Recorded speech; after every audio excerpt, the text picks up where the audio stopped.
കോൺഗ്രസിന്റെ പരാജയത്തിൽ യുപിഎ സർക്കാരിനുള്ള പങ്ക് ഏറ്റെടുക്കുന്നതായി ഡോക്ടർ മൻമോഹൻ സിംഗ്. കോൺഗ്രസ് പ്രവർത്തക സമിതി യോഗത്തിലായിരുന്നു മൻമോഹൻ സിംഗിന്റെ കുറ്റസമ്മതം. പ്രതീക്ഷിച്ചിരുന്നതുപോലെ തന്നെ കോൺഗ്രസിന്റെ പരാജയത്തിന്റെ ഉത്തരവാദിത്തം ഏറ്റെടുത്ത് കോൺഗ്രസ് അധ്യക്ഷ സോണിയാഗാന്ധിയും ഉപാധ്യക്ഷൻ രാഹുൽ ഗാന്ധിയും രാജ്യസന്നദ്ധത അറിയിച്ചുവെങ്കിലും പ്രവർത്തക സമിതി അത് നിഷേധിച്ചു. ചരിത്രത്തിലെ ഏറ്റവും വലിയ പരാജയത്തിന് ശേഷം ചേർന്ന നിർണായകമായ പ്രവർത്തക സമിതി യോഗം കാര്യമായ ഒരു തീരുമാനവും കൈക്കൊള്ളാതെ പിരിയുകയായിരുന്നു. മുൻകൂർ തയ്യാറാക്കിയ നാടകത്തിന്റെ പ്രതീതി ജനിപ്പിക്കുന്ന തരത്തിൽ സോണിയാഗാന്ധിയും രാഹുൽ ഗാന്ധിയും രാജ്യസന്നദ്ധത അറിയിക്കുകയും പ്രവർത്തക സമിതി അത് നിഷേധിക്കുകയും ചെയ്തു. അതേസമയം കേന്ദ്ര സർക്കാരിന്റെ ഭാഗത്തു നിന്നുള്ള വീഴ്ചകൾ അംഗീകരിക്കാൻ മൻമോഹൻ സിംഗ് തയ്യാറായി. വിലക്കയറ്റവും അഴിമതിയും പിടിച്ചു നിർത്തുന്നതിൽ സർക്കാർ പരാജയപ്പെട്ടുവെന്നും സർക്കാരിന്റെ നേട്ടങ്ങൾ ജനങ്ങളിലേക്ക് എത്തിക്കുന്നതിന് സാധിച്ചില്ലെന്നും മൻമോഹൻ സിംഗ് സമ്മതിച്ചതായി കോൺഗ്രസ് വക്താവ് ജനാർദ്ദൻ ദ്വിവേദി പിന്നീട് അറിയിച്ചു. डॉक्टर मनमोहन सिंह जी बोले कि सरकार के स्तर पर जो कमी रह गई है मैं उसकी जिम्मेदारी लेता हूं. मूल्य वृद्धि यानी प्राइस राइज और भ्रष्टाचार के मुद्दे पर जिस तरह की स्थितियां उत्पन्न हुई शायद हम उनका उचित उत्तर नहीं दे पाए. 28 പേർ യോഗത്തിൽ സംസാരിച്ചതായും ജനാർദ്ദൻ ദ്വിവേദി പറഞ്ഞു. കോൺഗ്രസ് പുനഃസംഘടനയ്ക്കുള്ള സാധ്യതയും അദ്ദേഹം സൂചിപ്പിച്ചു. സംഘടനയെ മെച്ചപ്പെടുത്തി മുന്നോട്ട് കൊണ്ടുപോകാൻ ഏതു തരത്തിലുള്ള അഴിച്ചുപണി നടത്താനും പ്രവർത്തക സമിതി സോണിയാഗാന്ധിയെ ചുമതലപ്പെടുത്തി. ഒറ്റക്കെട്ടായി മുന്നേറാൻ ആഹ്വാനം ചെയ്യുന്ന പ്രമേയത്തിനും പ്രവർത്തക സമിതി അംഗീകാരം നൽകി. ഏറെ നാടകീയതകളൊന്നുമില്ലാതെ തെറ്റുതിരുത്തി മുന്നേറുക എന്ന ഒറ്റ ആഹ്വാനത്തിൽ ഒതുങ്ങി കോൺഗ്രസിന്റെ പ്രവർത്തക സമിതി യോഗം. പരാജയത്തിന്റെ ഉത്തരവാദിത്തങ്ങൾ കൂട്ടായി ഏറ്റെടുക്കാനും അവർ തീരുമാനിച്ചു. കോൺഗ്രസ് ആസ്ഥാനത്ത് നിന്നും ക്യാമറമാൻ ഹരി വി നായർക്കൊപ്പം ഡി ശ്രീജിത്ത്, മീഡിയ 1. കോൺഗ്രസിന്റെ തിരിച്ചുവരവിന് നേതൃമാറ്റം ആവശ്യമോ? ന്യൂസ് ഓൺ മിഡിൽ ഈസ്റ്റ് ഇന്ന് ചർച്ച ചെയ്യുന്നത് ഈ വിഷയമാണ്. ഈ വിഷയത്തിൽ ഇപ്പോൾ അതിഥികളായി ഹിഷാൻ അബ്ദുൽ സലാം, മാധ്യമപ്രവർത്തകൻ, മാധ്യമ നിരീക്ഷകൻ, ഒപ്പം KTA മുനീർ ജിദ്ദയിൽ നിന്ന്, ഒപ്പം ഹിക്മത്ത് TV കലാ കുവൈറ്റ് എന്നിവർ നമ്മോടൊപ്പം ചേരുന്നു. ആദ്യം ശ്രീ KTA മുനീറിലേക്ക്. ശ്രീ KTA മുനീർ, ഇന്ന് ചേർന്ന പ്രവർത്തക സമിതി യോഗത്തിൽ നിന്ന് കോൺഗ്രസിൽ ഒരു സമൂലമായ മാറ്റത്തിന് ആവശ്യമായ നടപടികൾ സ്വീകരിക്കും എന്ന് നമുക്ക് പ്രതീക്ഷിക്കാമോ? അതോ ഒരു പതിവ് നാടകം മാത്രമാണോ ഇന്നും അരങ്ങേറിയത്? തീർച്ചയായും നമുക്ക് പ്രതീക്ഷിക്കാം. കാരണം ഈ ചരിത്രത്തിലെ ഏറ്റവും ദയനീയമായ ഒരു പരാജയമാണ് കോൺഗ്രസ് പ്രസ്ഥാനം ഏറ്റുവാങ്ങിയിട്ടുള്ളത്. അതിന് കാരണങ്ങൾ പലതുകൊണ്ടാവാം. ഒരു രാഷ്ട്രീയ പ്രസ്ഥാനം ഇന്ത്യ രാജ്യത്തിന്റെ വികാരത്തോടും ഇന്ത്യ രാജ്യത്തിലെ ജനങ്ങളോടും രാജ്യത്തുമായി അടുത്തു നിൽക്കുന്ന ഇന്ത്യൻ ദേശീയ പ്രസ്ഥാനമായ ഇന്ത്യൻ നാഷണൽ കോൺഗ്രസ് എന്ന് പറയുന്ന രാഷ്ട്രീയ പ്രസ്ഥാനം അതിന്റെ ഏറ്റവും വലിയ ചരിത്രത്തിലെ ഏറ്റവും വലിയ ദയനീയമായ പരാജയത്തിലേക്ക് നീങ്ങിയതിന്റെ കാരണങ്ങൾ നമ്മളെക്കാളും ഏറ്റവും അധികം വേദനിക്കുന്നത് അതിന്റെ സെൻട്രൽ നേതൃത്വത്തിനാവും എന്നുള്ളത് നമുക്ക് ഉറപ്പിക്കാവുന്നതാണല്ലോ.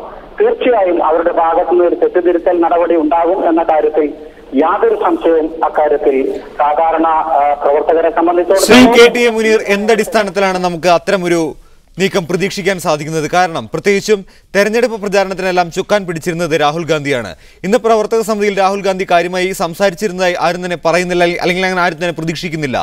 അങ്ങനെ ഒരു സാഹചര്യത്തിൽ എന്ത് മാറ്റമാണ് പെട്ടെന്ന് നമുക്ക് പ്രതീക്ഷിക്കാനാവുന്നത്? വീണ്ടും ഇത് പതിവ് പോലെ ബാറ്റൺ സോണിയാഗാന്ധിയുടെ കൈകളിലേക്കാണ് വരുന്നത്. അവരാണെങ്കിൽ ഒരു നേതൃമാറ്റത്തിന് തയ്യാറെടുത്തിരിക്കുകയുമാണ്. അങ്ങനെ ഒരു സാഹചര്യത്തിൽ രാഹുൽ ഗാന്ധി ഉത്തരവാദിത്തം ഏറ്റെടുത്തു എന്ന് പറയുന്നുണ്ടെങ്കിൽ തന്നെയും പ്രത്യേകിച്ച് യാതൊരു പദ്ധതിയും തയ്യാറാക്കാത്ത സാഹചര്യത്തിൽ എങ്ങനെ കോൺഗ്രസ് തിരിച്ചുവരും എന്ന് നമുക്ക് പ്രതീക്ഷിക്കാം?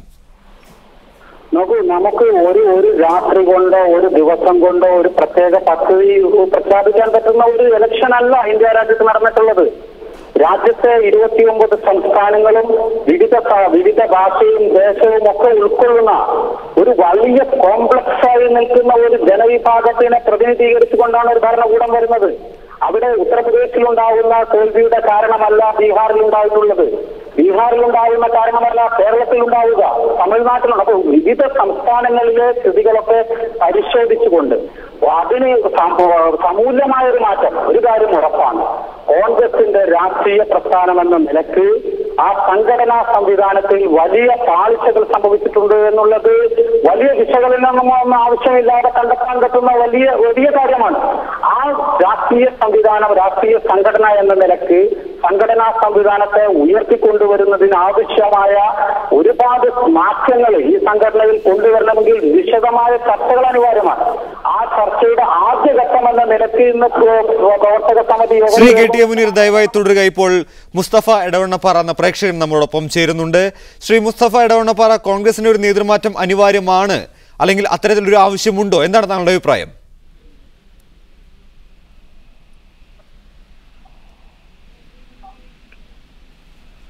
ഹലോ, ശ്രീ മുസ്തഫ എടവണ്ണപ്പാറ പ്രേക്ഷകൻ, താങ്കളോടായിരുന്നു എന്റെ ചോദ്യം. താങ്കൾക്ക് പ്രതികരിക്കാം പെട്ടെന്ന്. ഹലോ, പറയൂ. പിന്നെ കോൺഗ്രസിന്റെ നേതൃമാറ്റം ഉണ്ടായതുകൊണ്ട് ഇന്ത്യയിൽ കോൺഗ്രസ് നേതൃത്വ മാറ്റം ഉണ്ടായതുകൊണ്ട് ഇന്ത്യയിൽ വേറെ ഒരു കോൺഗ്രസ് ഒരു മാറ്റത്തിന് നേരാകുമോ എന്ന് തോന്നുന്നില്ല. കാരണം വളരെയധികം ദയനീയമായി പരാജയപ്പെട്ട കോൺഗ്രസ് വിലക്കയറ്റവും അഴിമതിയും അതുപോലെ തന്നെ വളരെയധികം ജനങ്ങളെ പ്രയാസപ്പെടുത്തുന്ന ഓരോ വികസന നയങ്ങളാണ് മറ്റേ കോൺഗ്രസിനെ പരാജയപ്പെടുത്തിയത്. അതിന് ഇനിയൊരു നേതൃത്വ മാറ്റം കൊണ്ട് അത് ശരിയായ രീതിയിൽ വരുമോ എന്നറിയുന്നില്ല.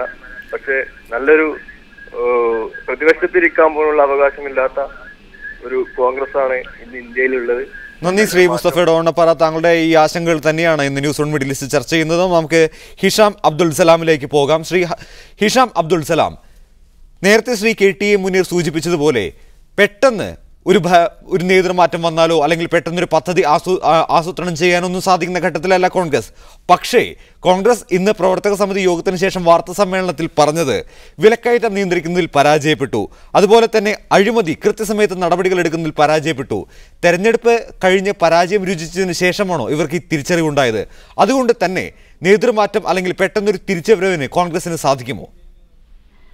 പെട്ടെന്നൊരു നേതൃമാറ്റം കൊണ്ട് കോൺഗ്രസിന് ഒരു തിരിച്ചുവരവ് അസാധ്യമാണ്. കാരണം ഇന്ന് ഇവർ ചർച്ച ചെയ്ത കാരണങ്ങളെല്ലാം പരാജയത്തിലേക്ക് വഴിവെച്ച കാരണങ്ങളാണ്.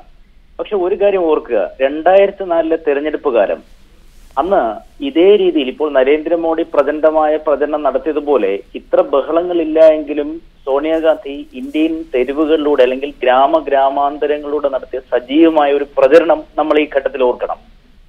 അതേസമയം കഴിഞ്ഞ 16ാം ലോക്സഭാ തെരഞ്ഞെടുപ്പിൽ സോണിയാഗാന്ധിക്ക് കാര്യമായൊന്നും ചെയ്യാൻ കഴിഞ്ഞിട്ടില്ല. അതിന് കാരണം അവരുടെ ആരോഗ്യ പ്രശ്നങ്ങളാണ്. എന്നാൽ അതേ സ്ഥാനം എടുത്ത രാഹുൽ ഗാന്ധി ആകട്ടെ നരേന്ദ്രമോദിയുടെ പ്രചരണത്തിന് പിന്നിൽ വളരെ ദുർബലനാകുന്ന കാഴ്ചയാണ് നാം കണ്ടത്. അതായത് ദുർബലനായ അല്ലെങ്കിൽ BJP പറയും പോലെ ശക്തിയില്ലാത്ത ഒരു പ്രധാനമന്ത്രിയും ദുർബലനായ പ്രധാനമന്ത്രി സ്ഥാനാർത്ഥിയും എന്ന് അക്ഷരാർത്ഥത്തിൽ ശരിവെക്കുന്ന തരത്തിലായിരുന്നു ഇക്കഴിഞ്ഞ ലോക്സഭാ തെരഞ്ഞെടുപ്പിൽ നാം കണ്ട പ്രചരണ രീതി.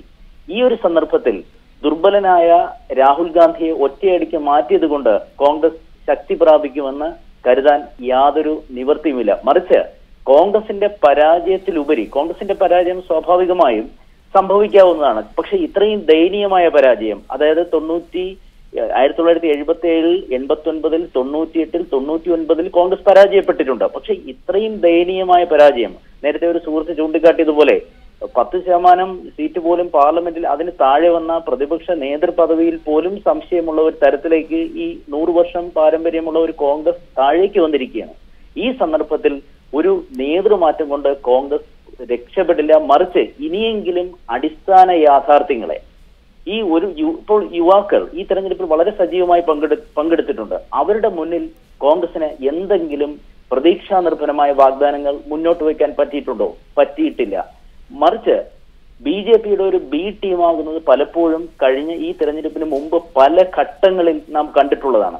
എല്ലാം കൂടി ചേർത്ത് വായിക്കുമ്പോൾ അടിസ്ഥാനപരമായ യാഥാർത്ഥ്യങ്ങളെ ധൈര്യത്തോടെ അഭിസംബോധന ചെയ്യാൻ കഴിയുന്ന നേതൃത്വമില്ല. ശ്രീ ഹിഷാം ദയവായി തുടരുക. ഇപ്പോൾ അബ്ദുൾ റഹ്മാൻ കുവൈറ്റിൽ നിന്നും പ്രേക്ഷകൻ നമ്മളോടൊപ്പം ചേർന്നു. ശ്രീ അബ്ദുൾ റഹ്മാൻ, കോൺഗ്രസിൽ നേതൃമാറ്റം ഒരു തിരിച്ചുവരവിന് ആവശ്യമാണ് എന്ന് താങ്കൾ കരുതുന്നുണ്ടോ? എന്താണ് താങ്കൾക്ക് പറയാനുള്ളത്? അബ്ദുൾ റഹ്മാനിലേക്ക് തിരിച്ചു വരാം. ഇപ്പോൾ ഹിക്മത്ത് TV കലാ കുവൈറ്റ് നമ്മളോടൊപ്പം ചേരുന്നു. നേരത്തെ ശ്രീ ഹിഷാം അബ്ദുൽ സലാം ചൂണ്ടിക്കാണിച്ചതുപോലെ യുവാക്കൾ ഈ തെരഞ്ഞെടുപ്പിൽ കാര്യമായി വോട്ട് ചെയ്തിരുന്നു. നേരത്തെ യൂത്ത് കോൺഗ്രസ് അടക്കമുള്ള യുവജന സംഘടനകളെ സംഘടിപ്പിക്കുന്നതിൽ രാഹുൽ ഗാന്ധി സജീവമായി ഇടപെടുകയും ചെയ്തിരുന്നു. എന്നാൽ തെരഞ്ഞെടുപ്പ് വന്നപ്പോൾ ഇതൊന്നും കണ്ടില്ല. യൂത്ത് കോൺഗ്രസിന്റെ അല്ലെങ്കിൽ യുവജന സംഘടനകളുടെ പ്രവർത്തനം തെരഞ്ഞെടുപ്പിൽ കാര്യക്ഷമമായിരുന്നില്ല എന്നൊരു വിലയിരുത്തലാണ് അവസാന ഘട്ടത്തിൽ ഉയർന്നു വന്നത്.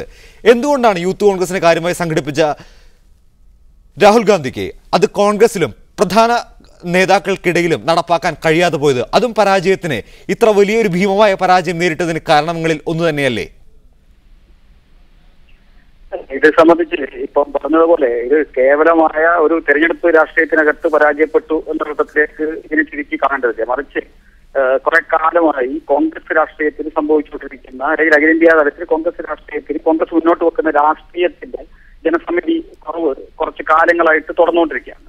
അത് നമ്മൾ 2004 കണ്ടു. അതിനുശേഷം 2009 വീണ്ടും ചെറിയൊരു ഉണർവ് ഉണ്ടായി എന്നതിനപ്പുറം ഒരു വലിയ ശക്തമായ തിരിച്ചുവരവൊന്നും കോൺഗ്രസിന് പിന്നീട് നടത്തിയിട്ടില്ല. വളരെ ക്രമാനുസൃതമായ കോൺഗ്രസ് മുന്നോട്ട് വെക്കുന്ന അല്ലെങ്കിൽ ജനവിരുദ്ധ ഒരു സമീപനമുണ്ട് കുറച്ചു കാലമായിട്ട്. അതിന്റെ ഭാഗമായി കോൺഗ്രസ് രാഷ്ട്രീയത്തിന് പൊതുവെ ഉണ്ടായിക്കൊണ്ടിരിക്കുന്ന ഏറ്റവും അവസാനത്തെ അല്ലെങ്കിൽ ഏറ്റവും ഭീമമായ അല്ലെങ്കിൽ അതിഭീകരമായ ഒരു പതനമാണ് ഇപ്പൊ കോൺഗ്രസിന് കിട്ടിയിട്ടുള്ളത്. അപ്പൊ രാഷ്ട്രീയമായി കോൺഗ്രസ് മുന്നോട്ട് വെക്കുന്ന നയ സമീപനങ്ങൾ സ്വീകരിക്കാൻ വേണ്ടി കേരളത്തിൽ അല്ലെങ്കിൽ പൊതുവെ ഇന്ത്യയിലെ ജനങ്ങൾ തയ്യാറായില്ല എന്നുള്ളതാണ് പൊതുവെ ഈ രാഷ്ട്രീയ അല്ലെങ്കിൽ ഈ തെരഞ്ഞെടുപ്പിന്റെ ആത്യന്തികമായ ഫലം. ഏത് തരം വികസന കാഴ്ചപ്പാടാണ് ഒരു രാഷ്ട്രീയ പ്രസ്ഥാനം മുന്നോട്ട് വെക്കേണ്ടത് എന്നുള്ള തിരിച്ചറിവ് കോൺഗ്രസിന് ഉണ്ടായില്ല. ഇത് കോൺഗ്രസിന്റെ പതനം സംബന്ധിച്ച് വളരെ നേരത്തെ തന്നെ, അത് എക്സിറ്റ് പോളിന്റെ പ്രശ്നമൊന്നുമില്ല, പൊതുവെ പിന്നെ മുന്നോട്ട് വെച്ച ചില നയങ്ങളുണ്ട്.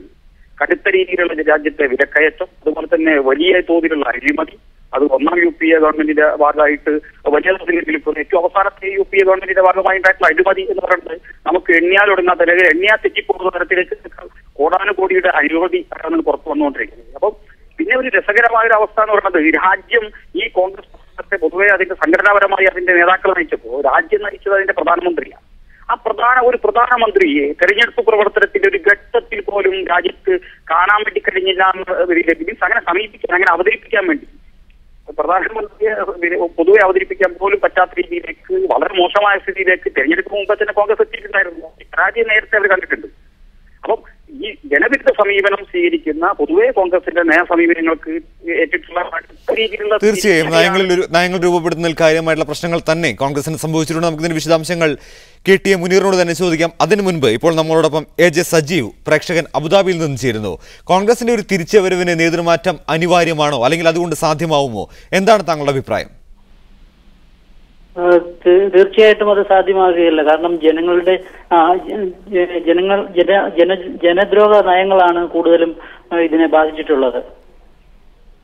നന്ദി AJ സജീവ് അവസരത്തിൽ പ്രതികരിച്ചതിന്. ശ്രീ KT മുനീർ, ഹിക്മത്ത് TV പറഞ്ഞു നിർത്തിയെടുത്തുനിന്ന് തുടങ്ങുകയാണെങ്കിൽ ജനങ്ങളുമായി സംവദിക്കുന്നതിൽ കോൺഗ്രസ് പരാജയപ്പെട്ടു. ഇന്നത്തെ പ്രവർത്തക സമിതി യോഗത്തിന് ശേഷം വാർത്താ സമ്മേളനത്തിൽ കോൺഗ്രസ് തന്നെ പറഞ്ഞതാണ്. അതേസമയം തന്നെ ബി ജെ പിയുടെ നരേന്ദ്രമോദി ഇക്കാര്യത്തിൽ വലിയ വിജയമായിരുന്നു എന്ന് വേണം നമുക്ക് കാണാൻ. പ്രത്യേകിച്ചും തെരഞ്ഞെടുപ്പ് ഫലം ഇത്ര വലിയ ഭൂരിപക്ഷം BJPക്കും NDAക്കും സമ്മാനിച്ച സാഹചര്യത്തിൽ എന്തുകൊണ്ടാണ് ജനങ്ങളോട് ഇത്രയധികം അടുത്തു നിന്നു എന്ന് അവകാശപ്പെട്ടിരുന്ന കോൺഗ്രസ് ജനങ്ങളുമായി സംവദിക്കുന്നതിൽ പരാജയപ്പെട്ടു എന്ന് കോൺഗ്രസ് തന്നെ പറയുന്നൊരവസ്ഥയിലേക്ക് എത്തിയത്? ഇവിടെ സൂചിപ്പിച്ച കാര്യം, കോൺഗ്രസ് ജനങ്ങളിൽ നിന്നും അകന്നു എന്നുള്ളത് തെരഞ്ഞെടുപ്പിന്റെ റിസൾട്ട് കണ്ടാൽ തന്നെ എല്ലാവർക്കും മനസ്സിലാക്കാവുന്ന കാര്യമാണ്. അതിൽ ഒരു പ്രത്യേകമായ ഒരു വിശകലനത്തിന് ആവശ്യമില്ല. പക്ഷേ നരേന്ദ്രമോദിയുടെ വിജയം അത് ജനങ്ങളുമായി കൂടുതൽ അടുത്തത് കൊണ്ടും ജനകീയ വിഷയങ്ങൾ ഏറ്റെടുത്തത് കൊണ്ടും മാത്രമുള്ള ഒരു വിജയമായി നമുക്ക് വിലയിരുത്താൻ സാധിക്കുമോ? തെരഞ്ഞെടുപ്പ് ഫലം നൽകുന്ന സൂചന നരേന്ദ്രമോദിയെ ജനങ്ങൾ അംഗീകരിച്ചുവെന്നും കോൺഗ്രസിനെ ജനങ്ങൾ അപ്പാടെ തള്ളിക്കളഞ്ഞു എന്നു തന്നെയാണ്. അതുകൊണ്ട് തന്നെയാണ് കോൺഗ്രസ് തന്നെ തുറന്നു സമ്മതിച്ചത് ജനങ്ങളുമായി സംവദിക്കുന്നതിൽ പരാജയപ്പെട്ടു. ഒരു തെരഞ്ഞെടുപ്പ് പ്രചാരണ കാലത്ത് പോലും കൃത്യമായ അജണ്ട മുന്നോട്ട് വയ്ക്കുന്നതിൽ കോൺഗ്രസ് പരാജയപ്പെടുകയില്ലേ ചെയ്തത്. അത്തരമൊരു സാഹചര്യത്തിൽ ഇനി ഭാവിയിലും ഇത് നടപ്പാക്കാൻ നിലവിലെ നേതാക്കളുമായി മുന്നോട്ട് പോവുകയാണെങ്കിൽ കോൺഗ്രസിന് സാധിക്കുമോ? ഇവിടെ ജനങ്ങളുമായി സംവദിക്കുന്നതിനേക്കാൾ ഉപരി അല്ലെങ്കിൽ ആ ജനകീയ വിഷയങ്ങൾ കോൺഗ്രസ് നേതൃത്വത്തെ യഥാവൃത്തി അറിയിക്കുന്നതിനുള്ള ഒരു സംവിധാനം, അതാണ് ഞാൻ നേരത്തെ സൂചിപ്പിച്ചത്. സംഘടനാ സംവിധാനത്തിന്റെ വലിയ പാളിച്ച ഇവിടെ ഉണ്ടായിട്ടുണ്ട് എന്നുള്ളതാണ് യഥാർത്ഥത്തിൽ. അതല്ലേ നമുക്ക് ആന്ധ്രാപ്രദേശിന്റെ ചരിത്രം, അവിടുത്തെ ജനങ്ങളുടെ വികാരം മനസ്സിലാക്കാതെ ഉണ്ടാക്കിയ തീരുമാനമാണ് അവിടെ കോൺഗ്രസിനെ നിഷ്ഫലമാക്കിയത്, തറപറ്റിച്ചത്. അപ്പൊ ഇത്തരത്തിൽ ഓരോ സംസ്ഥാനങ്ങളിലെയും സാധാരണ ജനങ്ങളുടെ യഥാർത്ഥത്തിലുള്ള വികാരം മനസ്സിലാക്കി പ്രവർത്തിക്കുവാൻ കഴിയുന്ന ഒരു നേതൃത്വം AICC തലത്തിൽ, ഞാൻ ഉദ്ദേശിക്കുന്നത് AICC പ്രസിഡന്റോ വൈസ് പ്രസിഡന്റോ അല്ല, മുൻ കാലഘട്ടങ്ങളിൽ സീനിയറായിട്ടുള്ള ഒരുപാട് നേതാക്കന്മാരുണ്ടായിരുന്നു. അവരൊക്കെ കോൺഗ്രസിന്റെ രാഷ്ട്രീയത്തിലേക്ക്, നേതൃത്വ പദവിയിലേക്ക് കടന്നു വന്നത് ഒരുപാട് രാഷ്ട്രീയ പ്രവർത്തനങ്ങളിലൂടെയും സമരങ്ങളിലൂടെയും നിരവധി ജനകീയ പോരാട്ടങ്ങളിലൂടെയുമായിരുന്നു.